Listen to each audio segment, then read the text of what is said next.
We did it! I'm super excited because it did. Success. Traveler is finally old enough to be able to wear socks like me, and so I finally got to order him some Paul Smith socks, and so they just shipped. What kind of socks are those?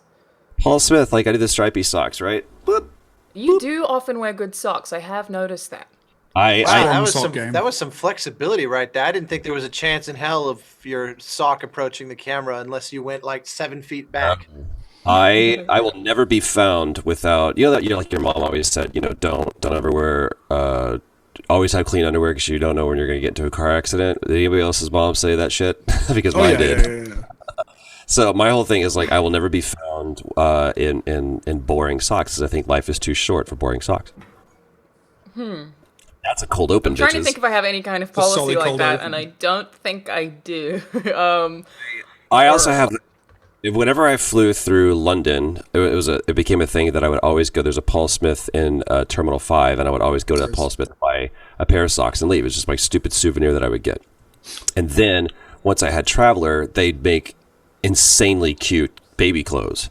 So I would go and I would get something for Traveler, but they didn't have the socks, and because he was too small. Now he's got these big ass feet, so I can finally get him some stripy socks. I wear Air Jordans, and I'm very not that I've even ever wanted kids, but if I do, I'm just very excited about the idea of tiny baby Air Jordans. It really gets me.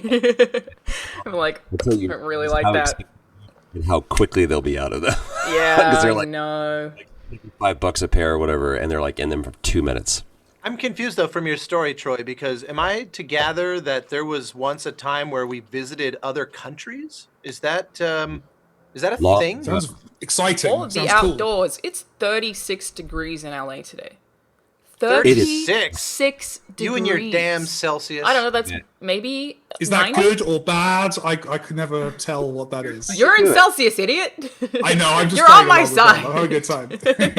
Double it. You subtract the first integer, and you add 32. It's very easy. That's 72 minus 7 is 65, and you add 32. But that would require me to do maths, Troy. Yeah. Which is a big problem for me. Sounds like work to me, to be honest. I don't care for it. Sounds like a conspiracy. I'm gonna just Google it, or I'm gonna have people look it up. But like Celsius is also superior. Screen, and the foreigners are on this side of the screen. For me, Mike is there. America. All right, I should intro this thing. Me and Troy are we started the right edge here. We are live. We are live right now. Hey everyone. Hello everyone. Welcome to a live episode of Play, Watch, Listen. We're doing this to celebrate 10 episodes. I thought it would be a cool treat for everyone. For anyone who doesn't know, it's basically a games industry podcast where we talk about things that come out of a certain month, and also Star Wars and weather. And other things, but we do our best to make it about the games industry. Copious sock discussion. Good sock content this episode. Love a good sock. Celsius versus Fahrenheit. All the trending topics. I did want to get on top of the chat. I am going to be reading your questions. I've asked the other three not to, so that I could just carefully moderate. But I'm basically going to try to only read questions that are actually related to whatever topic we're talking about, rather than just making this whole thing a Q&A. Good luck. Because then I think that we would just never talk about any actual topic. But we do already have the chat being talk about Star Wars. And yeah, I'll try to make this a cohesive audio. I mean, that will happen, inevitably, right? Well, look. I mean... I'm really enjoying Clone Wars. I said Star Wars. I made a bet that Star Wars would come up within the first 5 minutes, and I wouldn't do it. So I want to bet. What's up, Chad? Blow up. What's the bet? I just want to know if Troy, you ever made it past the train in Fallen Order. That's game past that, because that felt to me like a boss battle. Like it was buggy. It was disappointing. I think that they've patched a lot of that game at this point because. Yeah, I still haven't finished it. I'm very close though. But I kept getting frustrated. I'm the only one of us that actually beat the game. I got to a bat or something, like a big bat monster. I think that was the point. Spoilers, sorry audience. That's halfway. Like the bat thing. Is that halfway? If I got way more of that game, I still need to play. I mean, I don't know. It's hard to gauge because I'm like the asshole that has to go back and find all the doors that you can also go to different planets at different times. Right. Yeah. So I feel like that's confusing. But yeah, I think that they patched a lot of the issues that we had with that game. Hitler, On episode go back 1. Good times. Should we do a reboot of our episode reviewing that one then? And Still and very I think we start should. the We should do the show exact over? same thing again. Yeah. I make this game show at Funhouse called Google Trends, where I basically pick any game or movie, because we have a movie show and we talk about games a lot, obviously, that's trending in any given month. And I basically make like a Google Trends related search guessing show out of it. Be like, what do you think has been paired with this word? Picking the topic this month, because nothing is coming out, was so hard. I just had to go with Netflix. Like, usually I'd be like Sonic or Resident Evil or whatever, but there's just so little that's coming out in May that I was like, with the Trolls movie, I think came out recently, but there's just nothing is happening anymore. It's Maybe this is a Mike Bithell question, but I always My favorite genre, please. I love your well-timed coffee sips. My game is mostly based on coffee sips. To be fair. If there's a book behind you, by the way, that'll answer this question, I'll There probably is. Let's see if the magic bookshelf could I'm work ready. live. Let's do it. Historically, games did not come out in the summer. It was kind of like the myth of pilot season, or it used to be that pilot season was a certain amount of time, like right in the summer, early fall, or it was late spring, early summer, where all the networks were casting their shows for all the shows. New shows are going to come out in the fall, right? So it was the same thing with games. No games were coming out in like May, June, July, because, as I understood it, primarily all of Europe was on holiday and nobody would actually buy games. Is that true? Am I mistaken about that, or do you know why there's not a lot of games that come out in the summer? Because that's like when we have summer blockbuster movies that came out. So why not games? I think historic. I haven't got a book about it, unfortunately. Otherwise, I'm diving behind me. We'll have to write one. I just looked. I just thought, do I have a book about it? I think it was a bunch of things. So I think that's part of it. The holiday thing. Part of it is fiscal years, right? Like it's like you want your game to sell at a certain point in the year so that you can post a good return to your investors. Also, Christmas is still a massive reason. Christmas, don't know if you've heard of it. People like to buy things at that point in time. They love to buy things. I've worked on a bunch of games that like, especially on kind of mid-sized indie titles where they are trending towards being done by around Christmas, and then they basically just sit on it because they know there's going to be a zillion things vying for people's attention, and they're like, we don't have the ad buy sort of horsepower to fight against all those other titles. And it also evolves, right? Like you had like definitely February became this busy time because all the games that didn't make it out for their Christmas release would launch like as tightly before the fiscal year as they could. And the other thing is like specific. I feel like one of the first was there was a Red Faction game that came out like in the summer and did really well. And there was the open world one, but crucially, Didn't the first Last of Us come out in June? Last of Us. Rockstar, a lot of Rockstar games come out in that period as well. Like people buy out the room basically, and if you've got one big, and this year, of course, Cyberpunk was intended for this kind of time period originally. Again, Last of Us. You're talking. You were putting your hand up, Troy. Were you in that Red Faction game? Was that Troy? Gorilla, dude, because destroying buildings with a hammer is fun. Oh, Great I think that game is super underrated. Absolutely. Massively so. Yeah. How much fun! Massively so. It was me. I think Liam O'Brien played my brother. Yeah, dude, I played Alex Mason. It's true what they say on the internet about you, Troy. You're in absolutely everything. Yo, you brought it up. There's a shitload of games I could talk about that didn't, that I wasn't in.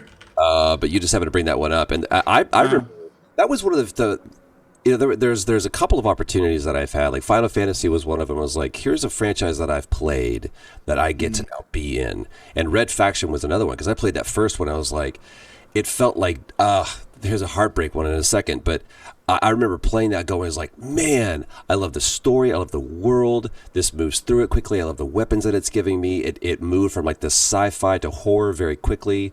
And then they changed everything with Red Faction Guerrilla and kind of made it a little bit less Starship Troopery and more, I don't know. It just felt a little too grounded, even though you were literally destroying shit with a hammer, like just blowing it up. But it was so cathartic. But I was going to be in Dead Space 3, I think. And then I can't remember if they replaced me, which is possible, or they changed the character. But I was super bummed because I remember walking into that meeting with the director, and I just geeked out over Dead Space. I was like, that moment where you're just walking through the ship and just shit you hear. I played it with the headphones and it freaked me out. It was so good. Thank you so much for that. Dead Space, man. Ugh, the Dead Space 2 was a little. I didn't like the whole cultist thing that they started really leaning into, and like, I mean, a lot of people don't like Dead Space 3.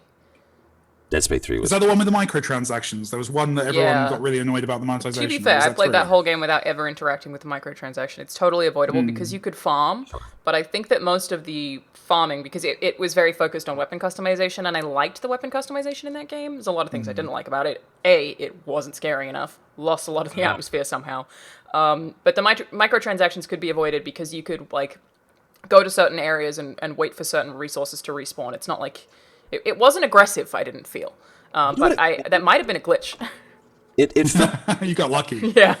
It was... Dead Space was pitch black, and Dead Space 2 was Chronicles of Riddick. It's so funny. I was going to make a very similar comparison, but that's even better. It's like they had this magic sort of lightning in a bottle, and it somehow seemed to trend. Because that first one, I remember that was like, in the audio world, that was one of those that everyone was like, Jesus Christ, because the music was... It's funny, at the time I didn't know him. I was just playing it earlier this year. First Dead Space, still so incredible. Yeah, it's very violent. I think the reason it changed is because EA. Like, one of the lists of games that I always say, like, if you could make any game, what would it be? And if it's an IP, I always say I would take Star Wars, but make it Dead Space. Like, just make me terrified. My God. And Visceral could have made that, but EA... I interviewed someone about this maybe 2 years ago. And I can't tell you their actual answer because I don't recall, but it was basically, my interpretation of that answer was, we don't want to make horror games because we figure that minimizes an audience. That takes out all of the kids who would be playing a Star Wars game, potentially. But if there's one thing the kids hate, it's watching YouTubers play horror games, it's right? True. Like, historically, also, no one ever watches those videos. Resident Evil's selling so well. So well. So here's my pitch. It's Star Wars. It's a Star Wars horror. I love it. I'm ready also. It's told from the perspective of a stormtrooper. Mm-hmm. Okay, so you know at the end of it you're going to die. But it's just you avoiding death. And you get to see Chewbacca, and he's this fucking just feral. In your perspective, it's this just feral beast. Oh, man. Well, they make the Jedi really scary, but my understanding of, like, part of the development of the campaign for Battlefront 2 was that they had to make, what's her name, Iden Versio, a good guy by the end of that campaign, because EA just won't let any, or it's Disney probably, won't let any of their, I don't know, protagonists, heroes be bad for a long time at all. Which is going to be really restrictive creatively. We did get a question from chat here that someone... is just like the worst person in the universe. Like, I think if you want to do Star Wars horror, I think the way to go is you take C-3PO's Cloud City little side quest of being ripped apart by the Ugnaughts, and you make that an entire just horrifying, absolutely... Like Cronenbergian. Cronenberg exactly. with robots, right? Exactly. Minor Bean in the chat asked what you were going to say about the music in Dead Space, Austin. Oh, yeah. Well, so it's a funny story because one of my best composer friends, I mean, it sounds funny to put that kind of label on it as if, like, he's in this sort of, like, he's not really a friend, but he's a composer friend. Yeah. No, a dear friend in general, but within the composer community, is the guy that scored the Dead Space trilogy, Jason Graves. And Dead Space was, that game that sort of radically elevated his profile in the industry. And I remember I didn't know him at the time, and I read this interview where he was like, because I had heard the game was awesome, but I hadn't played it yet and hadn't heard the music. And so, but I love that kind of thing. Like System Shock 2 is like one of my favorite games of all time, and this one seemed to be scratching a similar itch just at first glance. So I was like, I'm ready, super into it. And I read this interview where he was like, yeah, the music that we did for the game was so complicated and sort of violent that it wasn't possible to do a mock-up with MIDI and samples and stuff. I had to write it by hand and just tell the folks, trust me, I'll go record the orchestra, just give me the money to go do that, and then I promise you'll like it. And I remember rolling my eyes and thinking, who does this guy think he is? His music is beyond samples and mock-ups, and I just thought, what a fucking arrogant, strange thing to kind of posture about. And then I went and listened to the music and thought, how the fuck could you mock this up? This is the most insane shit I ever heard in my life.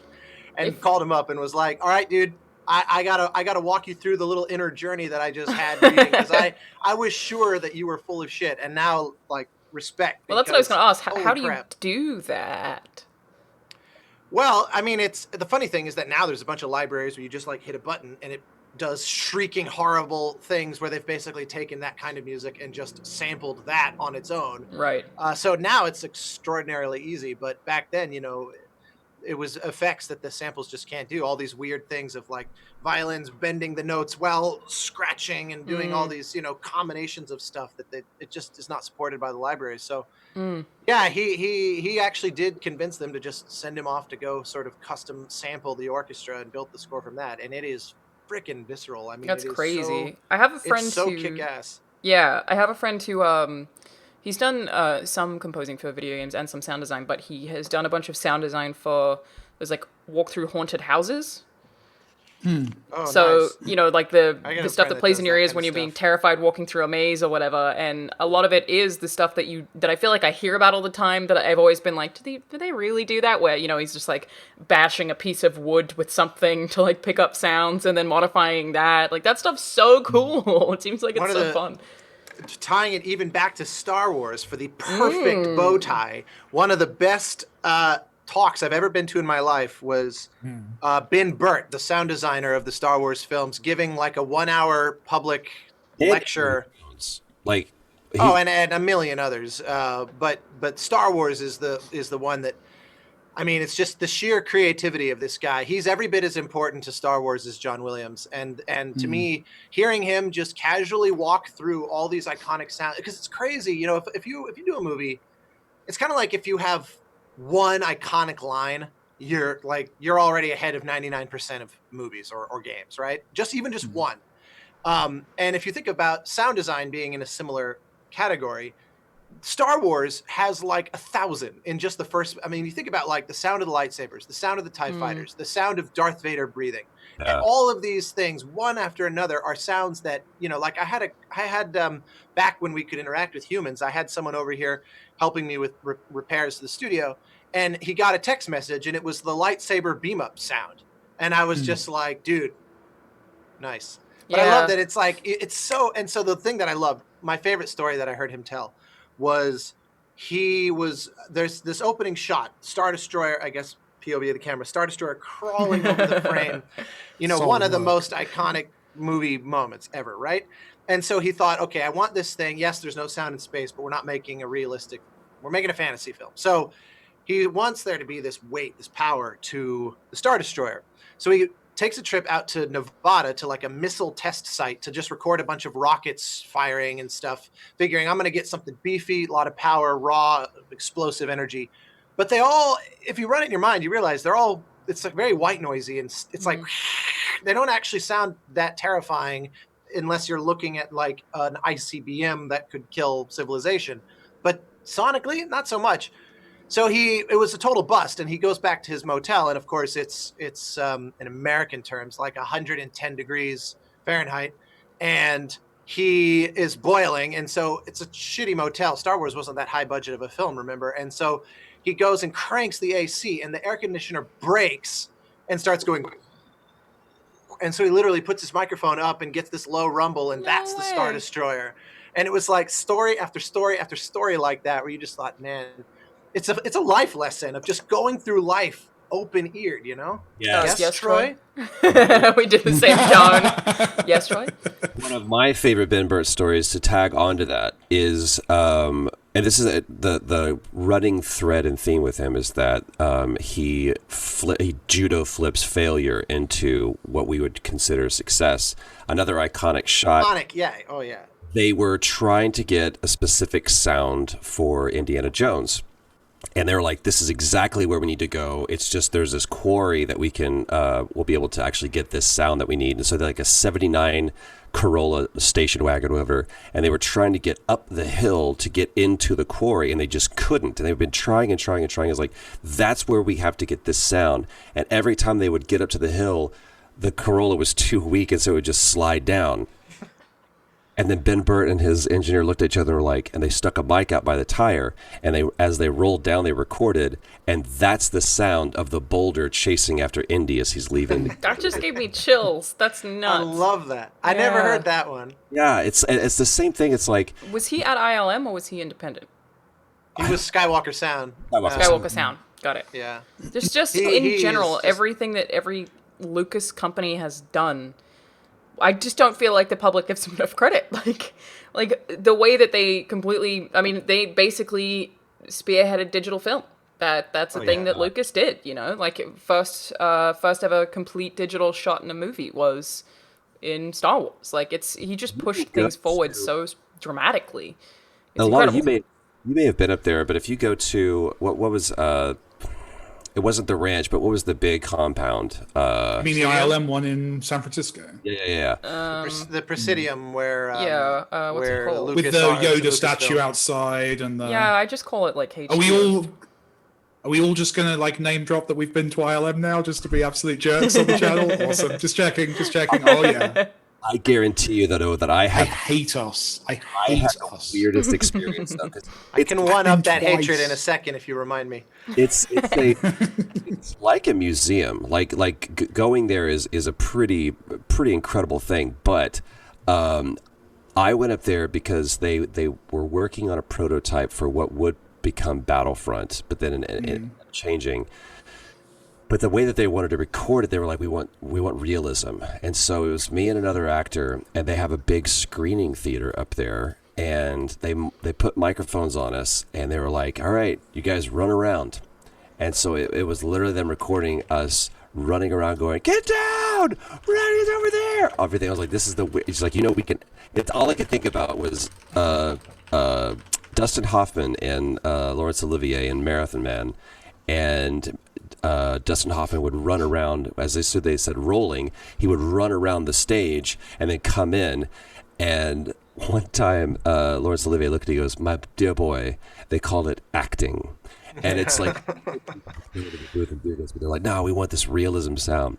So funny. We're occasionally missing tiny bits of what you're saying, Troy. What do you mean? Do you maybe have a, did that happen for you guys as well? At the start of his sentence there, we lost a few words? It got garbled, but I didn't feel like I lost it. We couldn't hear him, but we didn't feel like we lost any of the content. Words were lost, but not so much substance. Maybe you have a what is it called? Like a gain suppression filter that's ramping up as you're talking. I'm not sure, but I did want to point out that we got comments upon the ILM thing. Can you do me a favor? Can you turn off that original sound thing? I was having issues on my side. I turned it off and it fixed it. Maybe that's it, potentially, if that's something you've changed. See, we didn't hear what you just said then. How about that? Is that better? That's better. Cool. Yes, immediately upon saying that we have indeed been to ILM, there are two comments in a row saying, you guys suck, and then lucky bastards. We do suck. We do suck. We do suck. It's true. I like they've got did you see when you were there oh my goodness, I've forgotten Jar Jar Binks in Carbonite that they've got set up. So they've got the original or not the original probably, but like a Han Solo in Carbonite, and then right next to it the Jar Jar Binks in Carbonite. I love that. It is very cool. It's cool. The only sad thing is how they're all the old puppets are rotting. That's the thing that I found heartbreaking, was all those original like latex puppets from like Ghostbusters and that's unavoidable, Gremlins though, right? and stuff. Oh, totally. No, it's absolutely unavoidable. But it's just kind of sad. You kind of wish that those things would last. Yeah, I mean, I feel like last week's episode we spoke about permanence a lot and the idea of things decaying and how sad that is. And it's goddamn Library of Alexandria. Why you did this to me? Why, if we can keep stuff like the Dead Sea Scrolls and the Declaration of Independence and the Magna Carta and shit, surely we can keep the original Yoda puppet. This stuff's not like designed old to white last. People documents, you gotta be different. Sure, that shit wasn't designed to last, but I mean, you put it like in a hyperbaric chamber or whatever. But this, like film stuff is like ultra designed not to last. I have my girlfriend works in film. She makes puppets, and yeah, her stuff like lasts. We've got stuff like on the shelf from like films she's worked on that's already degrading. Like you can see it kind of just. It's not designed because the mixture of latex and the way you make these things for a stunt for effects work in a movie, the stuff that makes it so pliable and perfect and safe on set and all this stuff is exactly what makes it absolutely not designed to be kind of. It's just not monetarily worthwhile for them to try to make that stuff sustain. Like they don't need to. Yeah, it needs to look good on camera on the day. After that, don't care. I would imagine but then we care, obviously. Yeah. I would imagine it's not about the monetary investment as it is like it's a byproduct. I think, Mike, correct me if this is a right read on what you were just saying, because it sounds like it's not even about how much money you throw at it. It's just that for it to function the way they need it to function on camera, it just, as a secondary byproduct, can't really endure. So she makes stop motion. She works at a company called Leica, who make what do they make? They make Coraline, they make Kubo and the Two Strings. Like she works on puppets there. It's amazing work. I'm very jealous, and one of the coolest perks of our relationship is I get to go and visit the sets for these things every now and again. But the craziest thing, the very specific, like there has been years, decades of like chemistry, basically working out how to make a hand for a puppet, because obviously the hand in the puppet has like wires in it and they pose it between frames and do all that.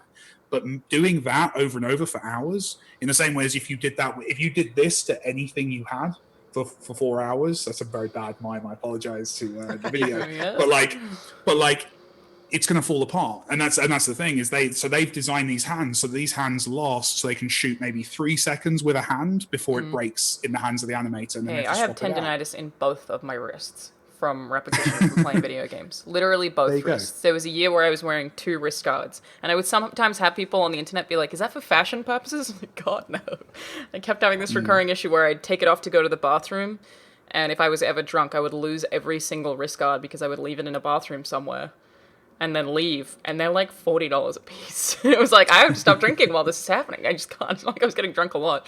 But anyway, I did want to talk about, if we could, Mike, nice which is not the topic that I was going to, but my head went to it. I've seen some of the making of Firewatch talks about how to even have that main character's hands visible, doing the things that you see him doing in a first-person perspective, means that the entire character model actually has to break.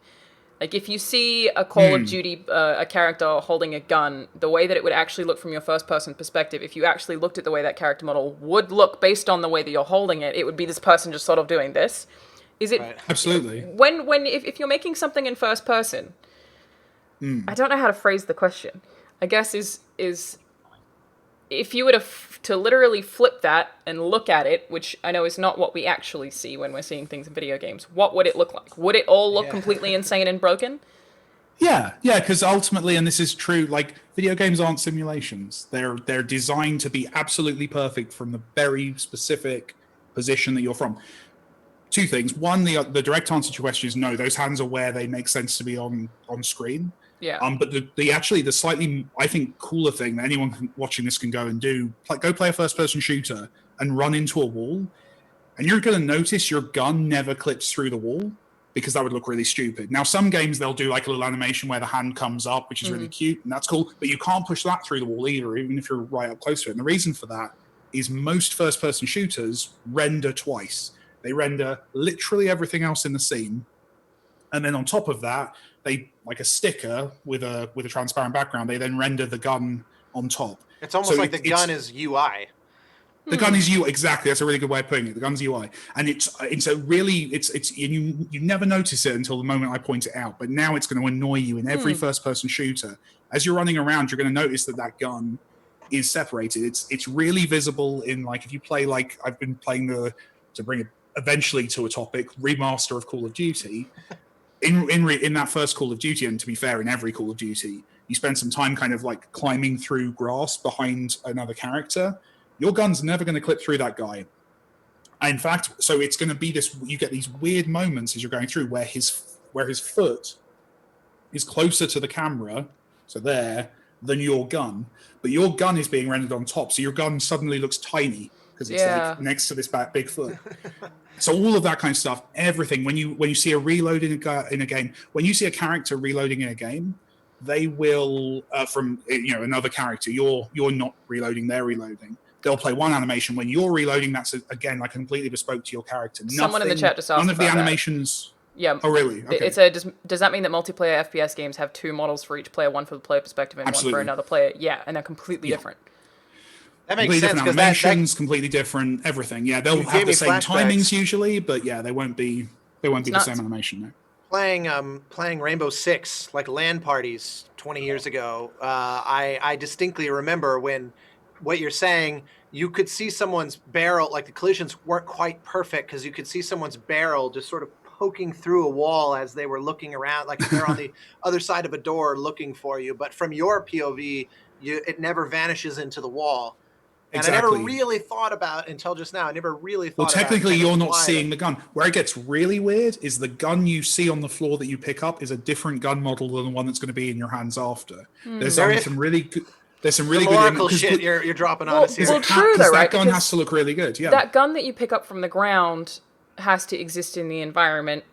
It looks and then good once in you the pick it up, it has to become part of the sticker of the player character. Oh no, so that's where we get into video games graphics programming when no, that's not true because you can have two cameras filming the same object overlaid on top of each other. So trying to think of an example of that. An example of that would be if you were playing a racing game when you've got the mirror and you can see the cars behind you. You can have two cameras pointing the same screen. The reason is because things look bad from first person perspective. If you hold up, I don't know, like a phone to your face and go like that, you're not going to get a real sense of like the dynamic, interesting view of that phone. You're going to get just like everything close to your eyes really big and everything far away small. So what they often do, I think it's Half-Life 2, where someone grabbed all of the assets that were under the hood in Half-Life. It might have been the first Half-Life. And like the revolver in Half-Life is like a comedy Looney Tunes gun where the end of it is like massive, like it's almost like a big triangle. Because from first person, it looks how you would imagine a pistol would look. Then you add FOV on top of that and fisheye lenses and how our eyes actually work versus how film works. It's a whole thing. There's a lot of, it's really complicated really fast. Yeah, I think it's fascinating though. Yeah, because people don't realize how complicated it is. And there's something that I found really cool about, I used to play games with my ex and he like sometimes plays games, but like isn't a huge gamer.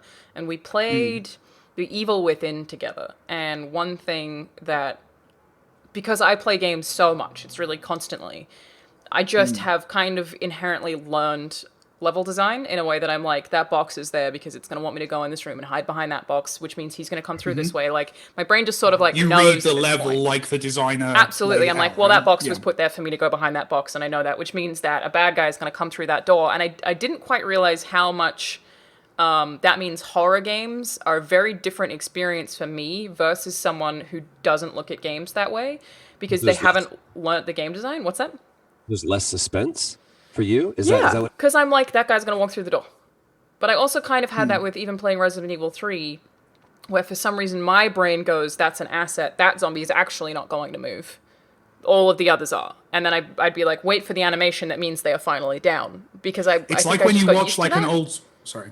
Oh, go ahead. It's like when you watch an old Scooby-Doo movie and you know, or any kind of that era of Hanna-Barbera, and you know which door's going to open because it's like a slightly different color. Yeah, their background painting looks Yeah. different to the. Yeah, it's like there's a really obvious literacy in you anime. pick up in stuff. I thought like, you notice this that's stuff gonna as move. you. I thought you were going to say which guy was going to be the one where they pull off the mask. That's Oh yeah. You can tell by that's the way the the mystery. mask You is never drawn know. on. It's like a similar. we're all literate, you know. No, go ahead. Oh, sorry. I was just going to say we all kind of pick up this literacy we don't even know about in everything we're consuming. Like, and as a creator, it's often your job to kind of play off of what you know. People don't necessarily know the 3-act structure. They don't know that like 3/4 of the way into a movie, you've got to have like the protagonist look like they're going to lose. People don't know that, but when it's missing, it feels really weird and broken, and they know something's up, and they lose interest in the story. There's all of these kind of these patterns that we've taught people how to expect. It's just really interesting to me. Things that I found really interesting about, I took some brief creative writing classes in university as like my elective subjects. And one of the things that I remember a specific lecture being about that I've always just remembered really distinctly is fiction, things people do have to make sense, or people will hate it, but the real world actually doesn't. So you can have someone wrong you or something in the real world, and you can spend the rest of your life trying to figure out the motive, and you won't be like, garbage, but you'll still talk to that person. But in fiction, if someone doesn't have a distinct motive, audiences will reject it as terrible writing and will be furious about it, even if it doesn't actually reflect the real world. It's like, we're you have to have tidiers, everyone. we're organizers. We take things and we put them together, and story's a way of us doing that. It's a way of making sense of the world. So that's why we tell stories. One of the to that end, one of the coolest projects I've ever been able to be a part of was this show called This Gaming Life with this trio of comedian songwriters called Tripod.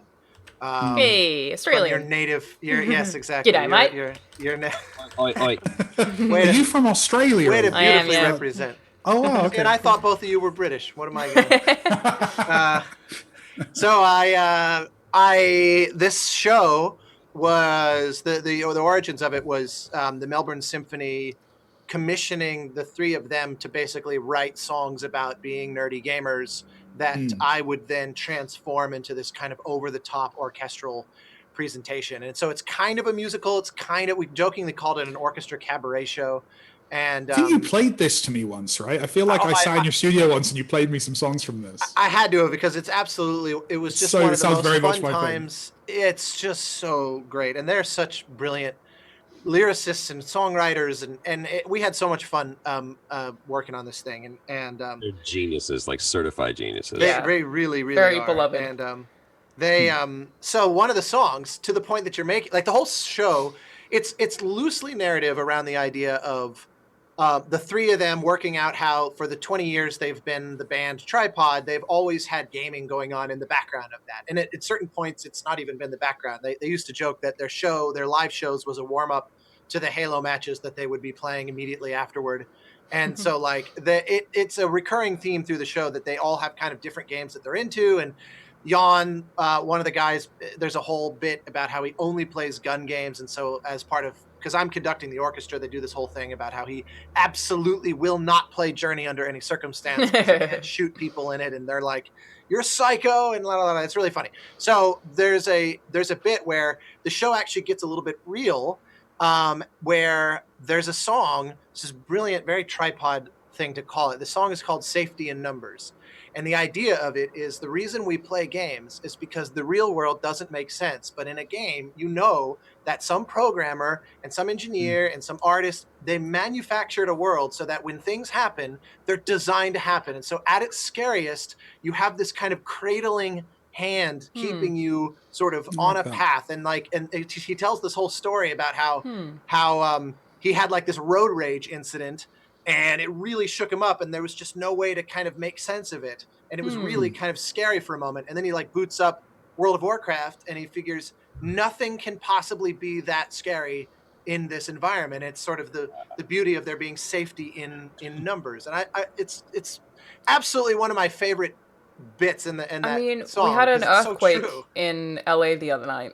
And every time that there's an earthquake here, that was pretty brutal, actually. Anytime there's an earthquake here, I have this pause where I'm like, is this going to go away after 3 seconds, or is this the one? My brain is always like, what's going to happen? At what point do I need to run under a table? And then they leave, and I'm like, okay, is there going to be an aftershock? When is the next one? And I have this, it doesn't make me anxious or scared. I just have this very much like awareness of like, what does this mean? If there was an earthquake in a video game, I would be like, accident. Something major is going to happen. You are foreshadowing something. Yeah. And I guess that is the really story comforting. is progressing. Yeah, like an earthquake in a video game wouldn't happen randomly. Yeah. Generally. That's why Chekhov's gun is a thing, right? Like if we're trained to expect, if we see something in fiction, in a game, in a movie, if something is held up to the camera and goes, this is important, we assume it's important. Whereas like you say, in real life, it's just there aren't that many games that don't do that. The only one that's really distinctly coming to mind, and of course there are other games like it, for me would be Layers of Fear, which is intentionally unsettling in that things happen for no reason and move for no reason even when there's no threat. It just makes it extremely uncomfortable to play all the time because just weird shit happens and you turn around and the hallway's different, but there's not necessarily anything attacking you. They just keep changing things all the time. And I think that being in a video game where you are used to having some kind of control or too readily having expectations that are often fulfilled, it's very jarring to play something like Layers of Fear, where absolutely none of your expectations mean anything, and the next room could be completely different to the last room, and you can look like you're in a different plane. I really like those games because of that. I also feel that one of the reasons why there's a dissonance between that, like you said, if something happens in real life, we don't know necessarily what that means, but if we're watching it, reviewing it, it's because we are our own editors. We're our own directors and editors, right? So we are our experiences and our viewpoint is going, that's important, that's not important constantly, which is the same reason why you can be in a very loud room and all of a sudden you hear your name and that perks up because your brain is running this auto filter constantly of like, this is not important, this is not important, that is important. Life would probably be unlivable if our brain didn't do that. It'd be like stimulus overload 24/7. True.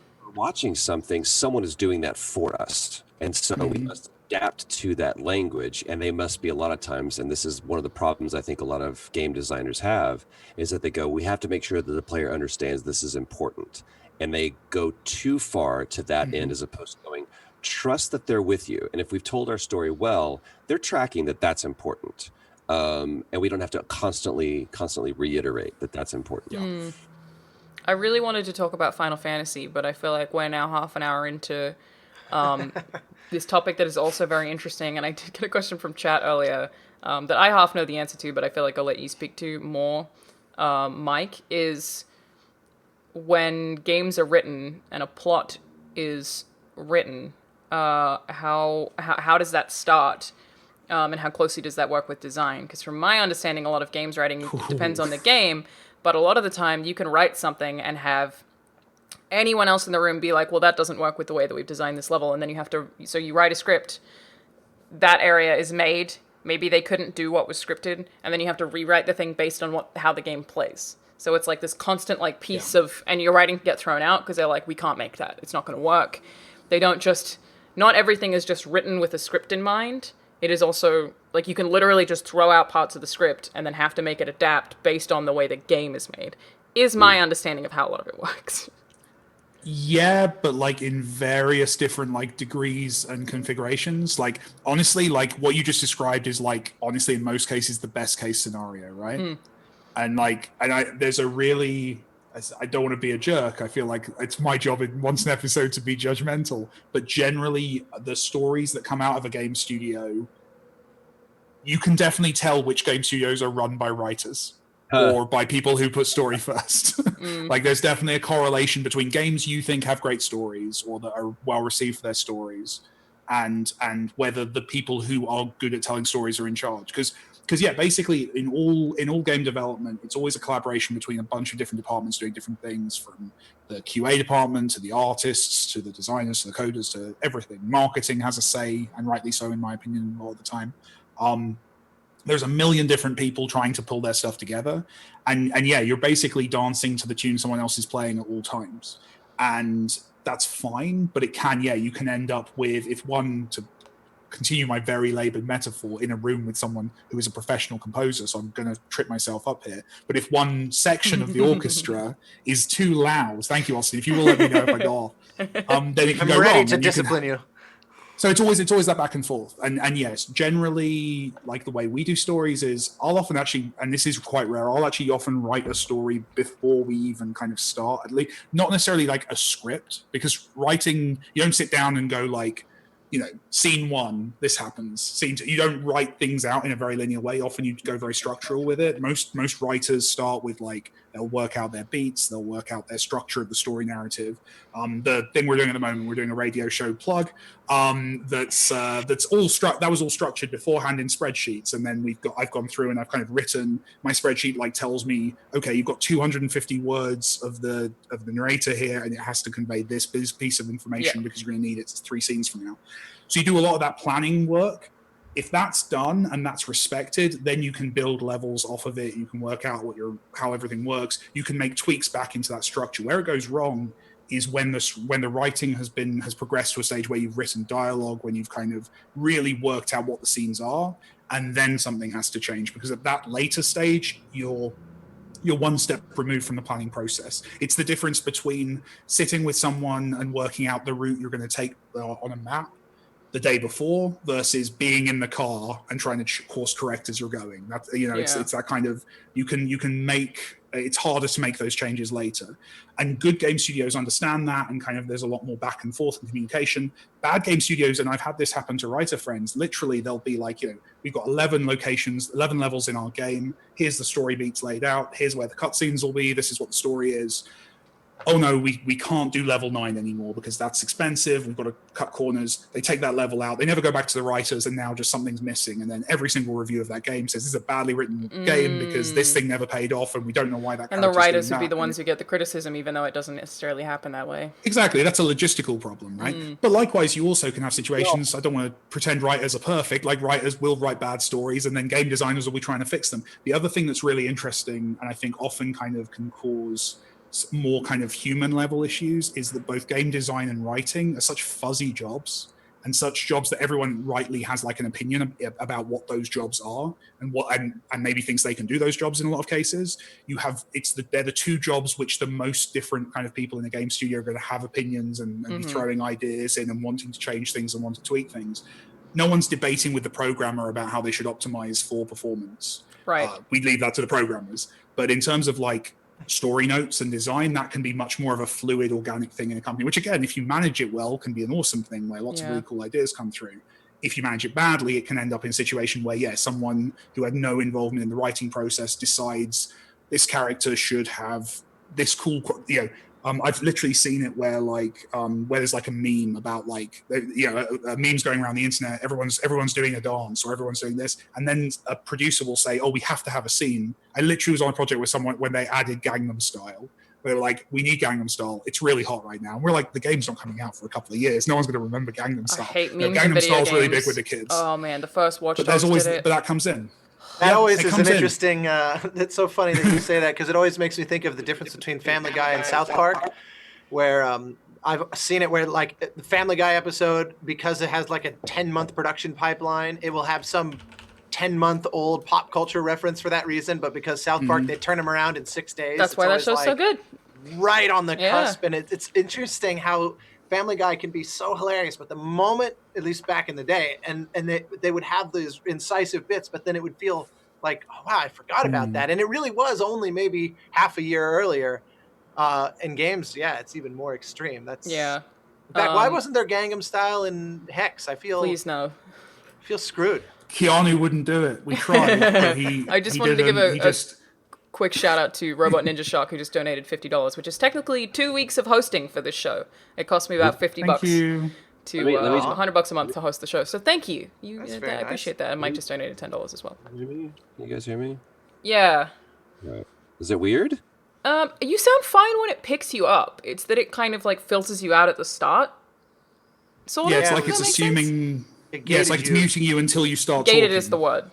Yeah, gated, but that's some zoomy stuff. I want to turn that off. Jesus.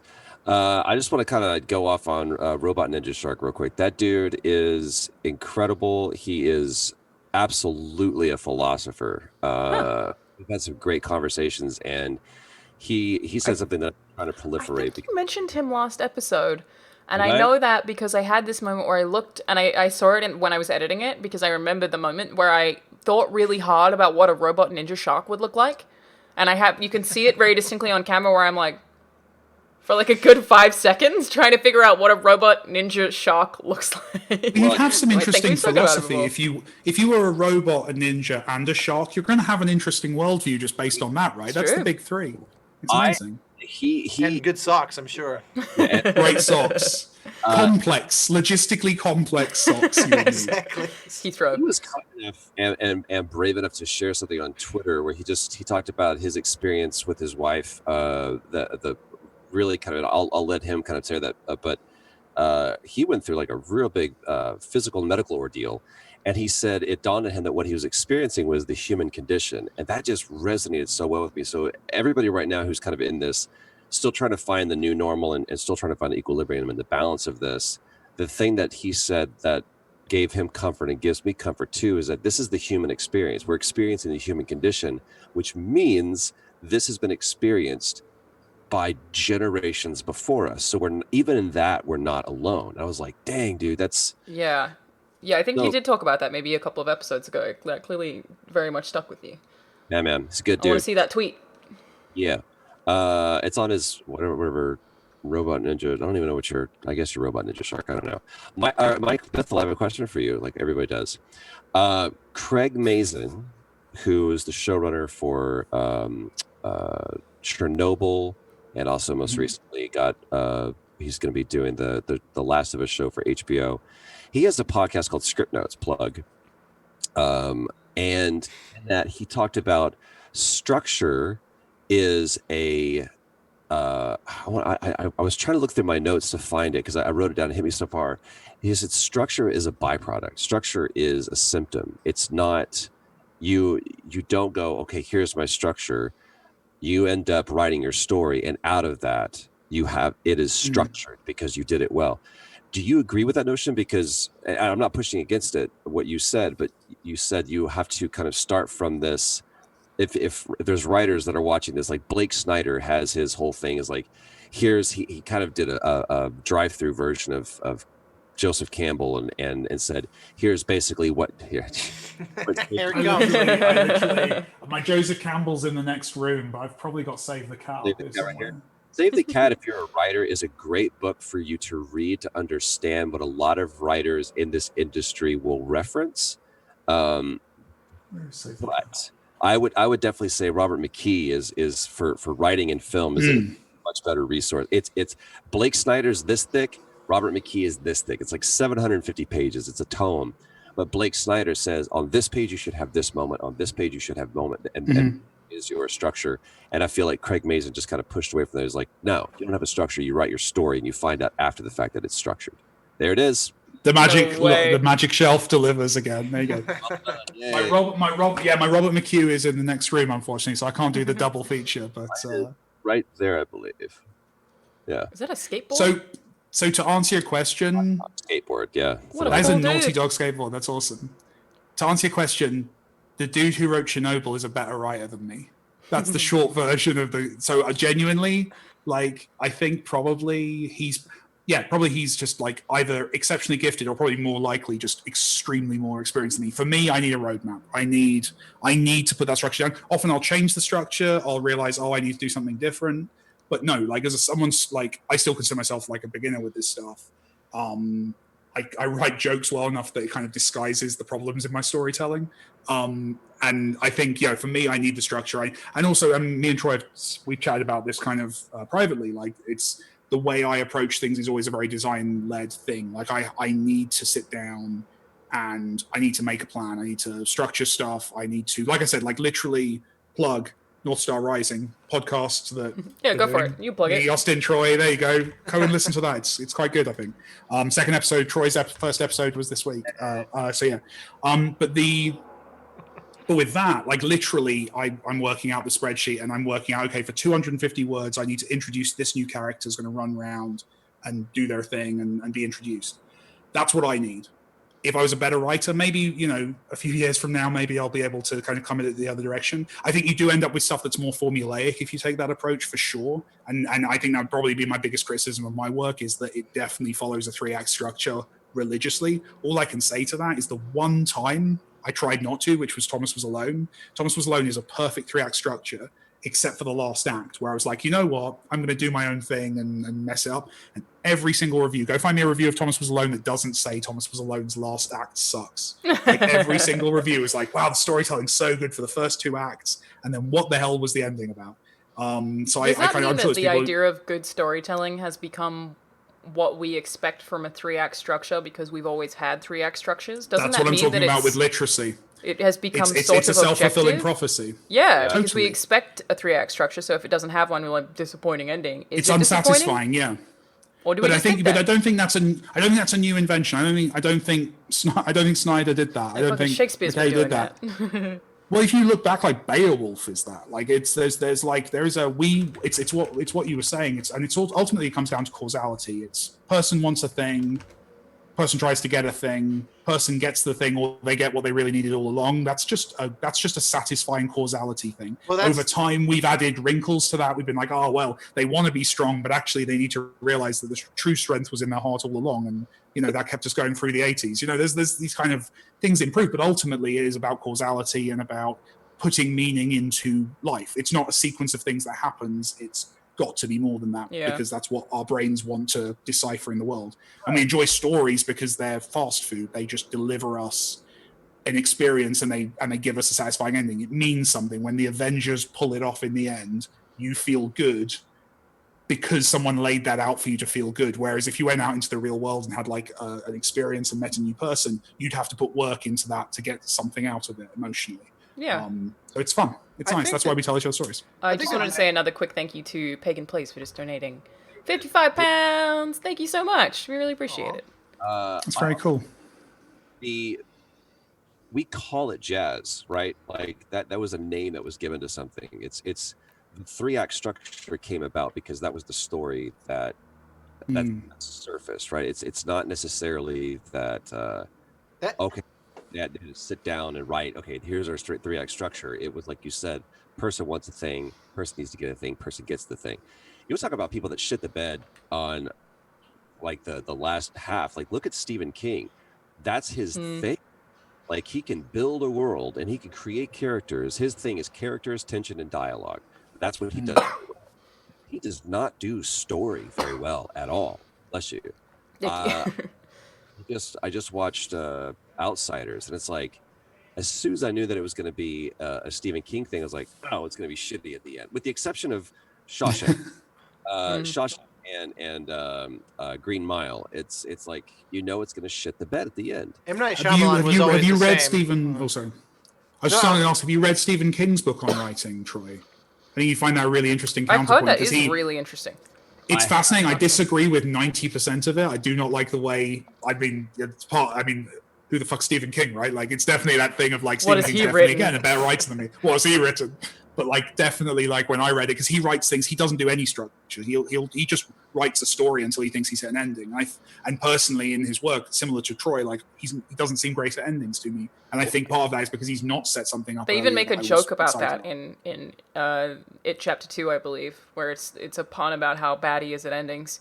That's definitely an ongoing thing. I get it. The other thing that I find fascinating about Stephen King, and I may have said this before, is that everything he's ever written takes place within the Dark Tower universe. Yeah, I like that though.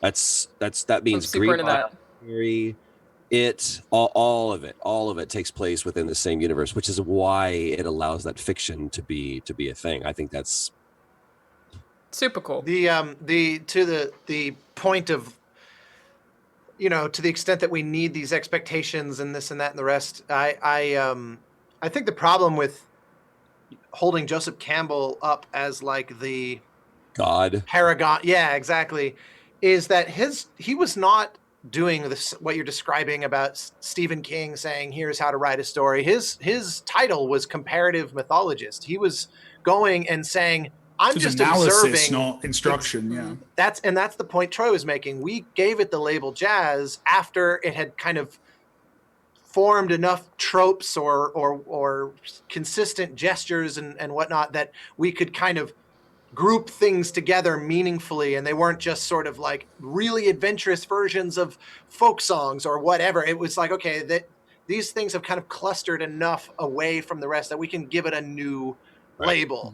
And it's the same with, I've been reading about this kind of thing a lot lately, and every genre has that kind of origin story, where it's like people were just sort of in one place and were continuously pushing and defying all those formulas. And to me, that's always the most exciting. But I think that's where you end up in this challenge where, the four of us make stuff. So we are naturally inclined to go for the things that subvert those formulas, and we enjoy those things because we're so literate in those formulas that, like, for me, this is a very nerdy example, I guess, but like, because we've been so cool up to this point, right? Yes, it's true. Troy has a skateboard. Troy has a skateboard. That's true. Yeah, I'm not going to try to compete. The 19th century composer Brahms, he wrote 4 symphonies, and 1, 2, and 4 are all super popular, and 3 is by far the least popular, and it's by far my. Oh, there you go. Oh, hello. Finally, the beauty as it needs to be. That's it. Must have moved His third symphony is my it's favorite. the Clark Kent to the Superman we've been working with up till now. It's great. I've actually never seen that before. It's Put them back pure on, prop. Troy. Yeah. Put them back on. Put them on until the Brahms story is over. I and then don't you need can to take look them at the chat to know that they're going to want the glasses back on for a bit. Come on. Exactly. They did. But yeah, so the Just stupid Chekhov's glasses, man. The thing that's so annoying is that the reason the third one is the least popular is the reason why I love it the most is if you think of like the classic generic classical music symphony, it ends with the big, bum bum bum bum bum bum bum bum bum bum, and he doesn't do that. There's a great book called Death Set to Music that references this piece as like it's similar to the act of dying. It basically just fades away into oblivion, and it's so haunting and so beautiful. But audiences are like, but I need my blah, blah, blah, blah, blah, blah. And so the orchestras don't program it. And I'm like, it's the same. You need your big boss fight battle. Imagine if the game made it, your boss fight was halfway through and the whole rest of the game was like a descent into something quiet. It's like all four of us probably go, ooh, I want to play that game. I go, oh? Yeah. But it's like, then you look at the Metacritic and then you look at Steam Spy and all the rest, and it's like, it didn't seem to resonate. But the art is knowing where you can, right? The art is knowing, and the Thomas Was Alone example from earlier, like that's an example of me being too naive and breaking a rule without really understanding or being good enough to break it successfully. Whereas like definitely like since then, I feel like we all have done this, like where we actively like, we're going to do the obvious thing, but then we're going to tweak that. We're going to change that back. I remember like, with John Wick, Austin, like some of your music stuff was just, I remember us having lots of conversations about like how far do we want to push away from what's been established. Right. And I think as long as a mediated kind of thought through process, that can be really cool. But you're playing with fire at that point, right? Something that I think like a through line for all four people that are on this is exactly what Austin said, which is all four of us, we could do the obvious thing. We could do the structure. There's a story that you could tell it this way, but you choose, or there's a game that you can make this way, but you choose to do something differently. Look at John Wick. On its face, on paper, that is a shooter. That's what that game should be. And you said parts of the internet agree with you on that, Troy. Super stylized, basically turn-based strategy game. Austin, going when you were at USC, right? USC. Yeah. Well, depending on how the story goes, yes, maybe. But when you're in college, people say, okay, let's do an orchestra, let's write a piece. We're all going to share this thing. Let's do a chamber orchestra, four horns, and then you're like, no, I want to give me 16 piccolos. You're like, what's the weirdest version of this that I can write? And Alana, you've written stories and reviews that have been like, I'm going to go against the grain because this is my perspective. And me, I hate doing the obvious take. I always love to go, what's the weirdest version of this line that I can do? And it's about finding those people and those partners that allow you to do that, as opposed to just kind of going with people that are like, just give me, I feel like life is too short to play it safe. I can't tell you how easy that is as a journalist to like find outlets that'll be like, what if you didn't do that? And I always want to say to IGN's credit, because most people would not credit IGN for it, I could write whatever I wanted. There was never any point where I was writing a feature at IGN that was extremely critical of a publisher that anyone ever said anything other than, great job. Keep doing what you're doing. Whereas people would think that they would cut that stuff off. Literally never happened. They're so good about letting journalists write literally whatever the fuck they want. I could write about depression. I could write about butts in video games. One time I ranked the amiibo in order of attractiveness, but we never published it because it was super weird. But they were still like, write it. Have fun. I think I put King DDD at the very top. Yeah. You played and then, with link fire with the P stick was like right down the bottom. Yeah, they were like, we're not gonna publish that one, but you wrote it. We appreciate that you wrote it. I think it's the only thing I ever wrote for them that they didn't publish. But something for the archive for the special. I still probably have it on Google Drive. You probably need to go ahead and publish that shit. There's so many more fucking amiibo now, though. The one time that we went back to potentially publishing it, there was so many more amiibo, and that thing already took so long. It was a very grueling process, and I don't know if I want to do it. Now they technically own the rights, which is related to something that I wanted to ask today. I have this Wow. thing in That's my bizarre. industry, unintentional segue there, Yeah. where anywhere I've ever written anything for, anytime they've ever used me on camera, they now own all of that, right? So, like, even at Inside Gaming, if I'm writing a news story and I reference something in IGN that I wrote, I have to credit from IGN. I can't say, I wrote this. This is an article I wrote a bit back, so I'm sourcing myself. I can't do that. I have to source IGN, because even though I wrote the words, I don't own the words. They own my likeness for all the time that I was there. They own every image of me. They can do whatever they want with anything that they have of me. And I feel like I've seen, and I never want to make this show, like, respond to a hot take, so I don't want to put you on the spot here, Austin. But I feel like there's been this controversy this week about Mick Gordon and Doom, and a lot of it's blown up, so I'm not even going to get into it too much. But one thing that really stood out to me is Doom Eternal. It seems that he didn't mix or master all of the tracks. He did some of them, someone else did the others. And I feel like the community is very angry about that, about the idea that he didn't get to master all of the music that he wrote. But my thought was immediately like, but he doesn't own that music, so they can do whatever they want with it. Would I be right in assuming that? Like, if he's working for them, they can master it if they want.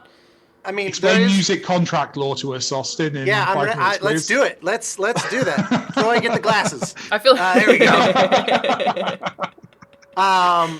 The long and short of it is that there's a variety of types of contracts that composers asked to sign, but generally speaking, on a AAA title like that, a work for hire agreement is going to be the default position, which basically is, you are correct, we own this music, and we may in turn license back to you some ancillary rights. Like, it's pretty common that they say we own it completely outright, but we will kind of after receiving it, we'll give you royalties on like soundtrack album sales and things like that. Even though technically, once that ownership right has been assigned, they don't have to do that, but it's just part of the negotiation process, and it's relatively standard to just assume that there will be soundtrack album royalties. But there's plenty of examples of composers that have albums that do crazy gangbusters and never saw a penny for it.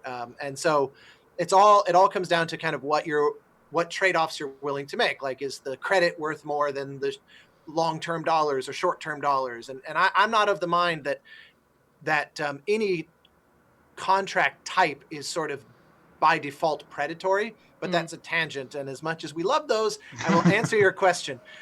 So yes, Mick, I don't know. He and I know each other a little bit. I haven't talked to him in a little while. And I saw this story, and a lot of my composer friends were sharing it the instant that it went live. And I kind of, have been waiting for the dust to settle with just all the frenzy around it to see what's the real story. Because I saw Mick, I don't feel like there's anything definitive at all that has been said. He tweeted one thing about it, which is responding to somebody who was initially got this story going, where they were comparing the waveforms of the soundtrack album releases, which that's a whole other thing to unpack, is that the assets in game are not necessarily, and in fact almost certainly are, different from what would be on an album. So just setting that whole thing aside for a second, they were just showing that the Doom Eternal masters were like this solid block, just compressed to all hell, which means that you lose all nuance and all the color, which, if you know mixed music, it's loaded with nuance and color. So it was like somebody noticed, hey, this doesn't sound as good as the last one, and that's weird. And they did a little bit of audio analysis and observe why. And he just had one little tweet responding to their thread saying, that's why I don't feel like this is a huge thing. Yeah, I didn't actually mix those. And of course, then a lot of people got all angry. And the bottom line is, most developer, for example, I've never been in this position. Every developer and publisher I've worked with, even where I've given them absolute total control over everything, like Ubisoft on Assassin's Creed Syndicate, that is absolutely the same kind of contract. They have the right to do anything they want, but they also realize, what'd you say? They're paying for it. Yeah. Oh yeah, absolutely. They're paying for that right. That's sort of why I didn't feel like I can understand having someone take your work and make it lower quality sucks. Like, that just fucking sucks. But my head immediately just went, well, don't they also pay for the right to be able to compress that if they want to? They do pay for the right, but in my experience, and I brought up Ubisoft to highlight this, almost, and I'm amazed that it wouldn't be the case in something like this with id and Bethesda and whoever. And I don't know what happened there. There's a lot of really good people there, so it's hard to guess, and I don't want to speculate. But setting that aside, in my experience, these folks, part of why they hire you and why they pay for that right to do whatever they want is because they appreciate what you do. And I've never had somebody take something away from me and say, we're going to mix this ourselves, or we're going to do this, because they're like, at that point, they're paying for a thing they're not getting the full value from, because it's a strange self-defeating proposition from their point to do that. It would be like you hire Troy and then you line read through every single thing, and then you chop it up afterward, and then you like pitch it down an octave, and you do all this, and it's like at some point you've lost the thing that you paid for. And even though you're exercising something totally within your right, it's still kind of like, but why would you could have had a much cheaper, much more generic thing if you're going to do all that stuff to it anyway in the end. And Austin, there's something that you say that I love, and I want to make sure I don't misquote you. You say, I don't sell, what is your quote? I don't sell the solution, I sell the process by which we will get there. Is that right? Yeah, I mean, when I'm talking to a new developer, I tend to try to explain to them that my product, in my opinion, ideally, my product is not the music, it's the collaboration that gets us the music. Because I love working with developers and people to bounce ideas back and forth and get somewhere that I couldn't get on my own. And that's sorry. I was going to say, like, a little nuance from like the other side of that contract, essentially from like the developer side.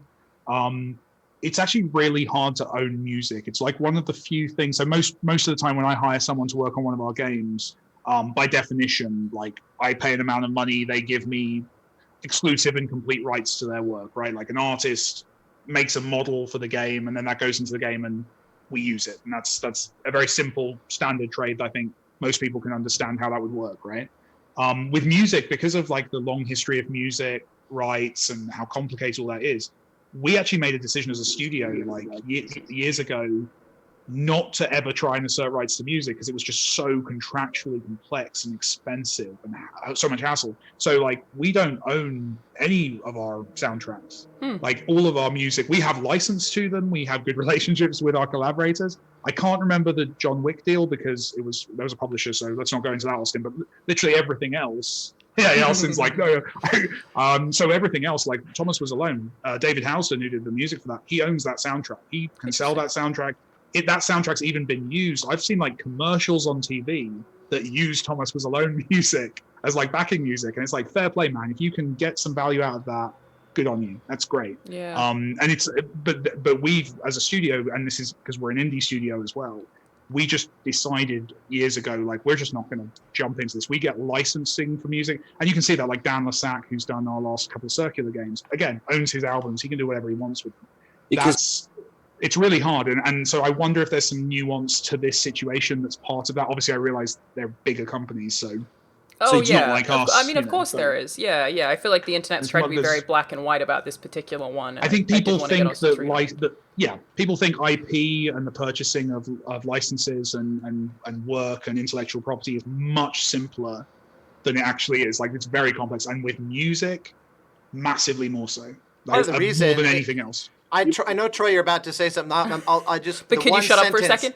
Well, I just Troy, want to. We're going to do the thing. Yeah, I've got you like an open browser tab. I'll be to you in a second. I just want to. I just want to comment on that very last point of Mike's, because part of the reason why things are so much more complicated is because music is uniquely empowered to exist outside of the thing. Like, you're not going to go to a concert of 3D models that the artist made for the game. I'm finished with Doom Eternal, but I want that soundtrack on Spotify so bad, unrelated to the thing. Exactly, or a live show, or like you said, there could even be license opportunities for music to whole other things. So it's just worth mentioning that part of the reason why it's so anomalous with music is because it's different from almost every other facet of what goes into a game and how transportable it is. Now I'm quiet. Troy, go ahead. Well, Hang on. I mean, I'm only half joking. Thank you to Zach Smith for donating. Seriously, we've had I don't know. This would be so it costs to publish this show, right? So this stream is just paid for the last month of publishing. So thank you all for doing that. Thanks, everyone. It's been out of my pocket otherwise. So you guys doing that is awesome. Thank you, Troy. Go ahead.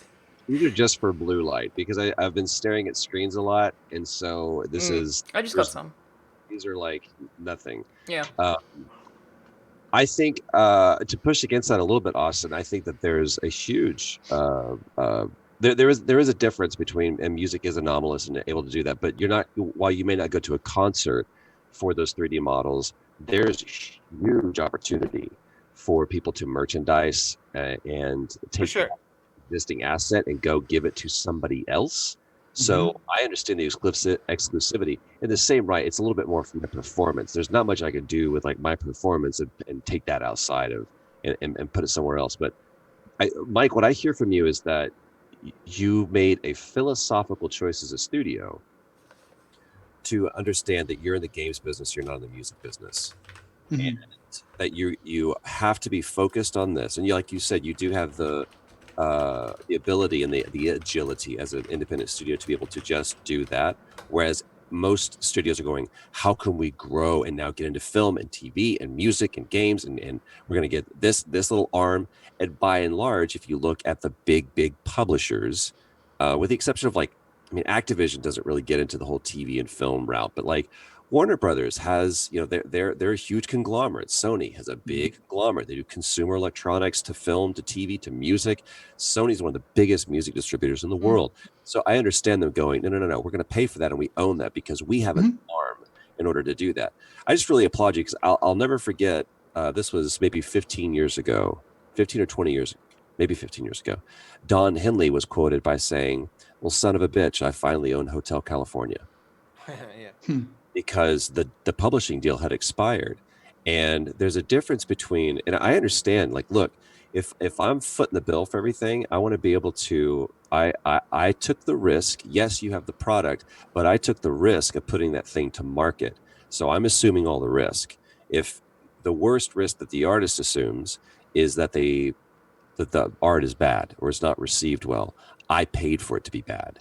So I understand if I'm a producer, me paying for something, I'm going to be first money in, first money out. But I do believe in the artist being able to profit off of that however they can. Because if you're fortunate enough to write a song, a book, make a game, a script, whatever it is, if you could do one of those in your life, that's incredible. To be able to make that your vocation, to monetize your passions and to turn your recreation into a vocation. That's the ultimate goal for everybody. For your field, Troy. Huh? Occupation For your is a phrase field. I heard recently. I hope you punch that person, Austin. I hope you punch them in the face. So Troy, as a voice actor in your field, people literally own your voice. And you will often be, I think I tweeted it yesterday. Play you some of it if you like. I've got the full rights. I called you Joel from The Last of Us, but you could also could do it. Whoever else, a million characters, Sam, whatever. They own your voice. I feel like that in the first place is weird, but my actual question was going to be, if you go to a convention, what's the legality behind you advertising yourself or being advertised as Joel from The Last of Us? You are not a Sony employee. You don't work for Naughty Dog, but are you still very much publicly allowed to be that person, or are there restrictions on that? No, there's never been. The only thing that's been really weird, and I'm very cautious about this, is like if I go to a convention, the agreement that we have with that convention is that I will have an appearance there for the agreement of some sum of money, and the con makes their money back on investing in me being there by the currency exchange of autographs or whatever for that.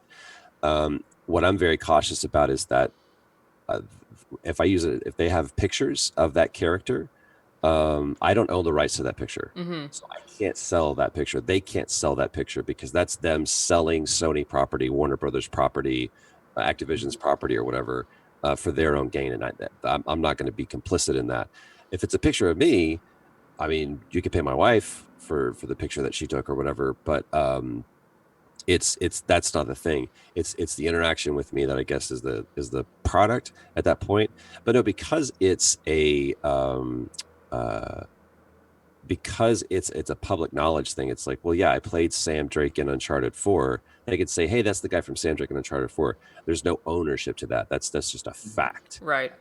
Well, it's probably, if it's anything like music contracts, it's probably spelled out and we're getting a bit into the weeds here, but there's a difference between the intellectual property as this abstract concept of like the character of Booker versus the in music would be like the master recording, which is that specific take that you did, which is the thing that's now in the game. Like they don't actually own your voice, they own that performance of your voice. And they also music, only own it for that use as well. So like Troy's been in a couple of my things now. I can't take those recordings of Troy and like Princess Leia him into something else and kind of go, See, I didn't know I've got that. Troy Baker in this game. Yeah, I can't do that because you can't just use his voice whenever you want to.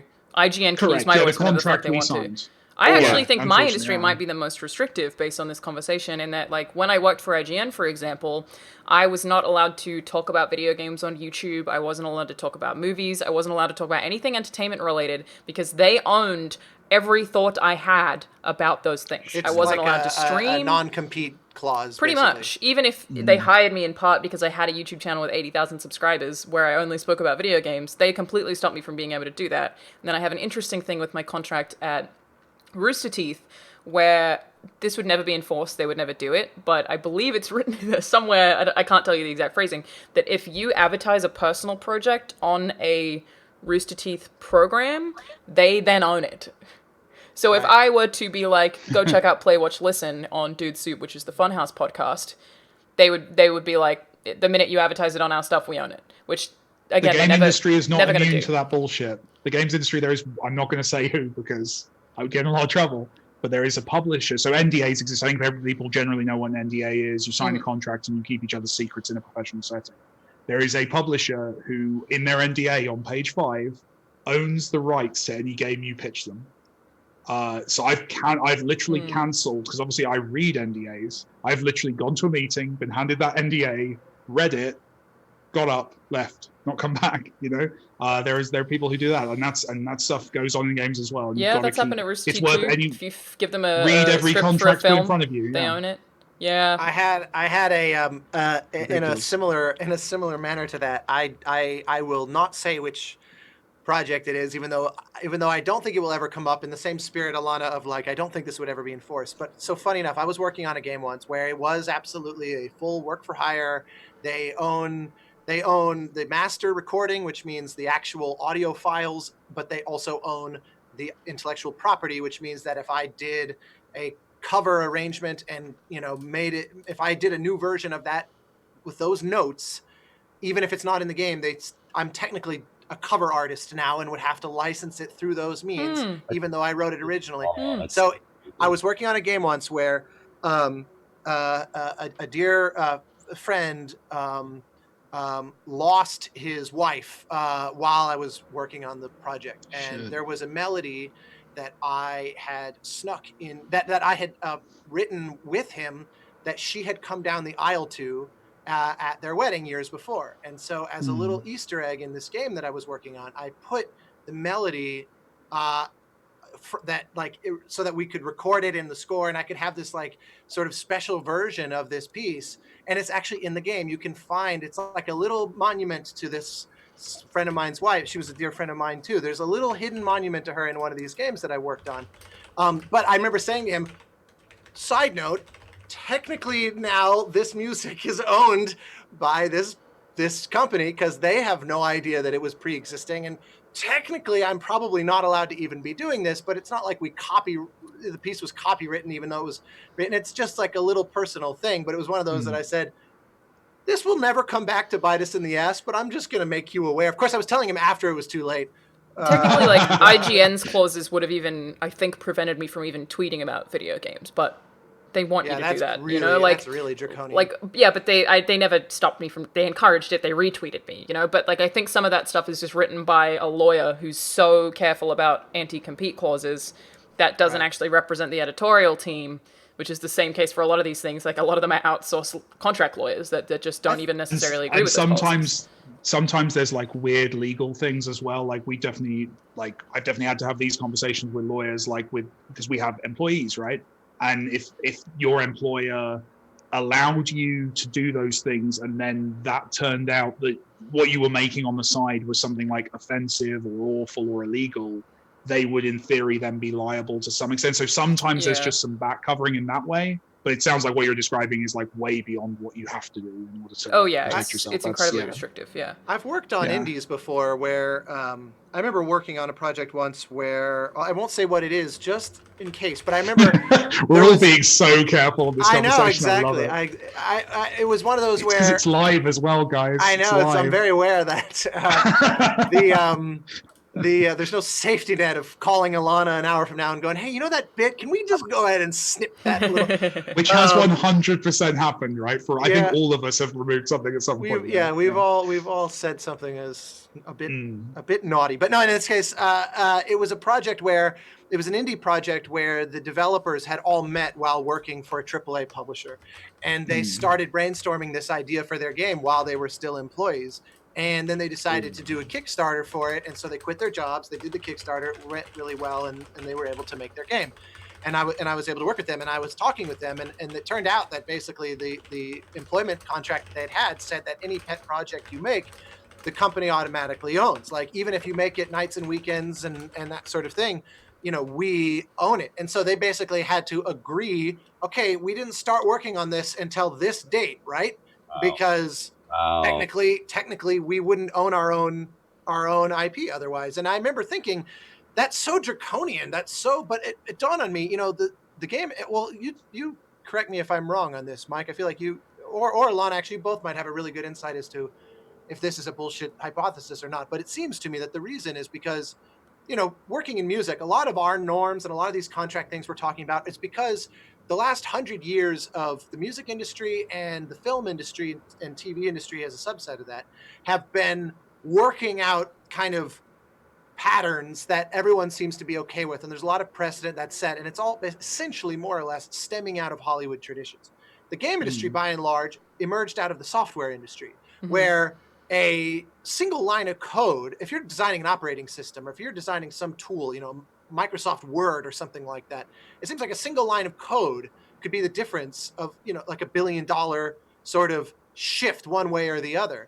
And so, of course, the companies are going to say, everything that you do, we are going to own, because the stakes can be enormously high, even on a small granular level. But it's not like that really holds true over a single line of dialogue is often not comparable to that. So the Hollywood thinks differently. I know. Well, you're a unique case. Every line of yours is $1 billion investment. No, but you know what I mean? It seems like it's more contentious and it's more high risk in the software industry in terms of they absolutely must own what their company is producing, and there should be no gray area. And film is like this cobbling together of artists, which trying to make software industry rules for that is why we end up with these things that feel very weird to us. Does that feel like a fair assessment? It can be. I think as part of it is liability. Part of it is like, if you go and make something offensive using a work computer, then IBM makes Nazi game or something could be a headline, and they're trying to avoid that.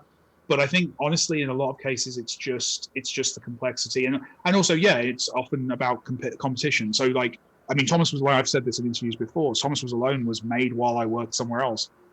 And they would have been within their rights to fire me the second it came out. I believe there was even maybe conversations about that. Thomas Was Alone only exists because one of the CFO of the company I worked at the time wrote me a letter saying, we own everything Mike Bithell makes, except Thomas Was Alone. And it was only because they thought Thomas Was Alone didn't make business sense. They weren't interested in taking it from me. And also because they were good people, genuinely. And I'm very grateful for that. I owe my career to that letter. But then what was interesting was when I was looking to move jobs to another job, I was still working on it. And I literally had basically two places I could work. The place I ended up working, which was Boston Studios, who had a very cool kind of, we don't want to own it. We get it. You're already making it. We think it's cool. Maybe talk to us when you want to publish it. And then they ended up publishing it on some platforms. But the other place I was looking at was a company that was making a platforming game. And it was a really interesting interview because I sat down with them and I said, I'm making this little platformer that has some kind of, it was a big platforming franchise. And I was like, there's definitely some links. Like, I'm inspired by some of the previous installments in your franchise for some of these mechanics. is that a problem? And it really did come down to like a polite handshake of like, there is no way legally you could ever work for us while making that game. This is because it would be because you know, if I had an idea in the office, what's to stop me taking that idea home with me and putting it into my thing? So I'm sensitive to that perspective. We don't do it. Like all of our employees we have incredibly generous kind of, if you're not using a machine we have and it's not work hours, we don't own shit. But the main reason for that is to be good people. We just don't want to like take anyone's stuff. But it's actually legally more challenging to take that stance than it is to just go, fuck it, we own everything. Well, exactly. True. People don't want to have these long paper trails, and I don't blame them. Like, especially, you know, I know obviously the music side of it. The music side of it can get really complicated, and there's a million different revenue sources and things to potentially muck it all up. And so, yeah, it makes sense that it's just like, you know what, sign here, and no one ever does any forms again. Pretty much. I feel like as a freelancer, that can be weird, like doing freelance journalism sometimes, and that sometimes depending on how much you pitch, you can get screwed over if someone else ever, and this has happened to me twice. I pitch something, they don't accept my pitch, a writer writes something extremely similar a week later. There's no legal protection for that stuff, where I could be like, well, you wrote a feature with the exact same thesis that I have, but you didn't accept my pitch for it because you can just pay them as a staffer.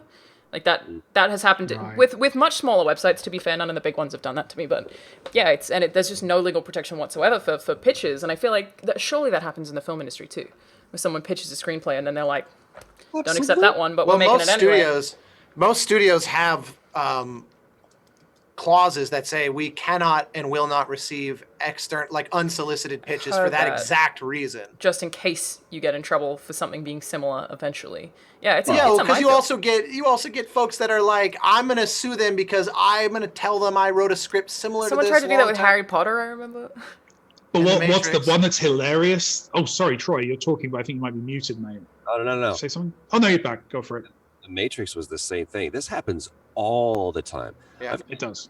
Both anecdotally and confirmed of like stories like I pitched that. Like that literally was my story that I pitched. They're like, it's the zeitgeist, man. Everyone's thinking about the same thing. Like if there's an earthquake or if there's an asteroid or if there's I can't wait to see how many quarantine screenplays are we gonna get. So it's like you can't copyright an idea. Yeah. It's the fact of it's like, well, my character's name was Duke My Talker. Then it's there's like a parody law that exists within that. But Mike, what were you gonna say? I was just gonna say that my favorite version of this is when you have so often, anecdotally and with no aspersions and with no insider knowledge, but often when you get two movies that come out in the same year that are basically the same thing, the story is there was a script, it was doing the rounds, no one would buy it, someone saw it, thought that's a good idea, but we don't want to pay for it, started making it, and then the original script got bought. And so often you'll see that, right? You'll see two movies that are like, this is the same, and I'm not going to name any, but definitely, like, I guess going far enough back, Armageddon and Deep Impact. I was going to say there's the classic. No way. That's the classic, but it's happened a lot since, right? Well, These kind of where you see the same. The Raid, didn't they come out in a really similar period of time where it's like people in a building trying to kill everyone else inside that building? They are very similar movies. They closely came out, I believe. Yeah, I think it was actually. I think that's a rare case. Didn't Dredd come out actually much later? Didn't it? Wasn't it that the Dredd was kind of obviously was referencing the Raid, or did they come out really close? I feel like they were in development. If that's the right thing to say about film at the same time. I think that's the thing, but that's the thing that I also may have just heard from a friend that isn't. I feel like there was enough space that like the makers of Dredd were like, no, we were inspired. It's cool. Like one was 2011, one was 2012. That's pretty close. Pretty close. Yeah. But yeah, I love that, but obviously I wouldn't love that if I was one of the people who's trying to sell a screenplay. Right. Yeah, but we you're absolutely right. The reason we have that protection of kind of we will not receive a script. If someone sends me a game design, that actually happens to me quite a bit, where people like DM me going, "Hey, I'm working on a game. Can you give me your feedback?" And I'm like, I'm not able to click on that link. I can't even, in a lot of cases, acknowledge I noticed you sent me that because we've had it before. We had when volume came game design. Isn't that a thing where like game mechanics can't be copywritten? You can't do jump. Jump, but it's not that it's copywriting. To be honest, I'd say probably the bigger risk to someone in my position is the reputational damage than the legal damage. Right. Because you can prove you can win or lose any kind of copyright case you want to win or lose depending on how much money's in your bank account. But like the real risk to me is when someone says, Mike Biddle stole my idea. That's the one I'm trying to avoid at all times. A perfect example of that happened years ago. That actually ties together a lot of these sort of threads is there's the composer Tyler Bates who has done a lot of Zack Snyder's stuff, and John Wick obviously, and he was hired. I'm familiar with it. Yeah. Yeah, he was hired to do the 300. He and Zack Snyder did the Dawn of the Dead sort of remake and referencing the chat that hasn't happened, and then the 300 came after that. And what happened was, I remember seeing the film. Actually, weirdly, I saw that movie with Genova Chen. It's hilarious just to think of that combo in my mind. And saw I saw this is obviously a tangent. I think it's called Superstar, the Lonely Island. The Molly Shannon movie? No, the Lonely Island comedy. Like 30-minute long. It's like a no. No. Andy Samberg, Never Stop, Never Stopping. I saw Popstar, Never Stop, Never Stopping movie. with Walt Williams. Okay. Who, if anyone who doesn't know, wrote Spec Ops. He's like written on a bunch of video games. I saw that movie with him. I always think about how fucking weird that is in the cinema with Walt Williams watching Popstar, Never Stop, Never Stopping, or whatever it is. Did he like Popstar, Never Stop, Never Stopping? He did. That movie is underrated. I love that film. I've seen that film like at least 10 times. Some very funny songs in that film. Wonder how the IP works. Lonely Island owns them, I believe. Well, that's an interesting case, right? Where Lonely Island are an entity that exists outside of SNL, right? I think. I don't know like the legal side of it, but I remember seeing an interview with Andy Samberg where it was like, we are a separate thing. I think they licensed the music to SNL. There's like I believe that's correct. This is what I'm saying. Even SNL doesn't want to worry about owning the music, right? It's complicated. It's really complicated. Yeah, exactly. Well, I don't know if any of what I just said is true, by the way. I think it was. I wouldn't count on that being the reason why. It could be that that was a leveraged negotiation where they basically said, look, we know these things are going to be viral hits and we will continue making them for you, but we will retain the rights. I could very much see that if things reach a certain level of popularity, you definitely gain the ability. I have no clue if that's the case, but it's not automatically true that SNL was like, this is too complicated.